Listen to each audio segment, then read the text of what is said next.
शेतकरी बंधूंनो नमस्कार. मी पांडुरंग अंकुशराव तावरे BSc ॲग्रीचं शिक्षण पूर्ण करून शेती करतोय.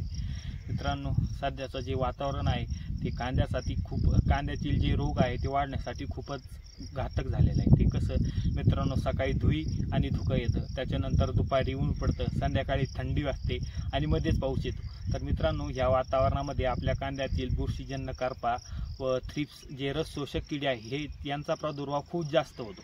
तर मित्रांनो, हे कंट्रोल करण्यासाठी आपल्याला एक फवारणी करायची आहे. तर ती कोणती चला सांगतो. मित्रांनो, सर्वप्रथम तुम्हाला अँट्राकॉल हे घ्यायचं आहे. अँट्राकॉल हे तुम्हाला 2 ग्राम प्रति लिटर पाण्यासाठी घ्यायचं आहे. मित्रांनो, त्याच्यासोबत तुम्हाला डेसेस 100 घ्यायचं आहे. डेसेस 100 हे 0.5 ml प्रति लिटर पाण्यासाठी वापरायचं आहे. आणि त्याच्यासोबत तुम्हाला सिलिकॉन बेस स्टिकर घ्यायचं आहे. तर हे जे सिलिकॉन बेस स्टिकर आहे हे तुम्हाला 0.5 ml प्रति लिटर पाण्यासाठी वापरायचं आहे. तर मित्रांनो, असेच नवनवीन व्हिडिओ बघण्यासाठी आपल्या कृषी वेद या यूट्यूब चॅनलला सबस्क्राईब करा. धन्यवाद.